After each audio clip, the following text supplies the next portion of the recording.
Hello नमस्कार मित्रांनो, सातारचा वाघ या चॅनलवर सर्वांचे खूप खूप स्वागत आहे. आपण आलेलो आहोत, सातारमध्ये आहोत. सातारा सिटीमध्ये आहे, भोसले मळा येथील दृश्य आहे. पाठीमागं पहा, ऊस आणि कंगाळकरांचे हे कंस्ट्रक्शन दिसतंय बघा. कंगाळकरांचे कंस्ट्रक्शन आहे हे, आणि भोसले मळ्यातील हे दृश्य आहे. भोसले मळा ते पहा, आणि पाऊस किती पडला आहे ते पहा. सर्वांनी पाऊस किती पडला आहे ते पहा. आणि ज्यांनी पण आपल्या चॅनलला लाईक आणि सबस्क्राईब नसेल केलं तर लाईक आणि सबस्क्राईब करून घ्या. आणि ज्यांचा पण चॅनल असेल त्यांनी आपल्या चॅनलवर जाऊन कमेंट बॉक्समध्ये कमेंट पण करा. आणि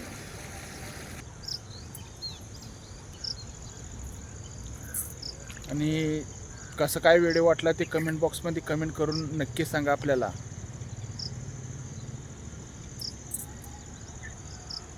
हे बघा, भरपूर पाऊस पडला इकडं. भरपूर पाऊस पडलाय, पाणी किती.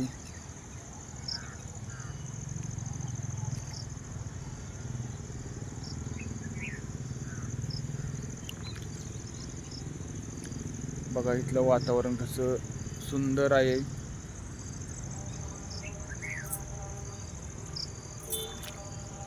भरपूर इकडे पाऊस पडला बरं का आज. तिकडे पण पाऊस कसा काय, किती झाला, काय झाला सांगा कमेंट करून आपल्याला कमेंट बॉक्समध्ये.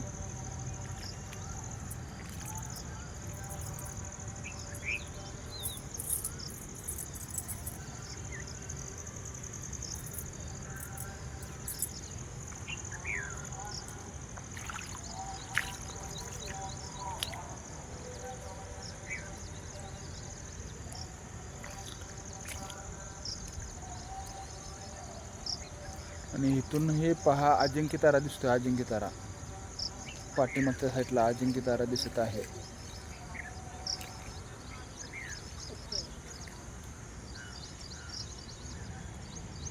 आणि इकडं कंगाळकरांचं कंस्ट्रक्शन आणि ऊस आहे. इकडं शेती भरपूर प्रमाणात केली जाते बरं का. भोसले मळा म्हणून आपल्या साडूंचं इथं फ्लॅट वगैरे आहेत, आणि जमीन पण आहे त्यांची. ही पूर्ण जमीन ती साडूंची आहे आपल्या. आणि तिकडे पालक वगैरे लावलेला आहे बघा. पालक वगैरे लावलेला आहे इकडं. पण आता हे पावसामुळं काय काढता येत नाही, नुकसान होणार आहे बघा. पालक आता हे असेच खराब होऊन जाणार पावसामुळं. तर शेती करणाऱ्यांचं पण भरपूर नुकसान आहे बरं का. असा पाऊस वगैरे आला की असं नुकसान होतं ना. ऊसाला काय नाही प्रॉब्लेम. ऊसाचं काय, पाणी किती पण असले तरी चालतं ऊसामध्ये. ऊसाला पाणी जेवढं जास्त असेल तेवढं ऊस चांगला येतो बरं का. पण पालक वगैरे जे भाज्या आहेत ना, भाज्यापाले वगैरे भाज्या असल्यात, त्यांचं नुकसान आहे भरपूर. चला, व्हिडिओ कसा वाटला ते कमेंट बॉक्समध्ये कमेंट करून नक्की सांगा मित्रांनो. चला, ओके, बाय बाय, आणि सर्वांना नमस्कार.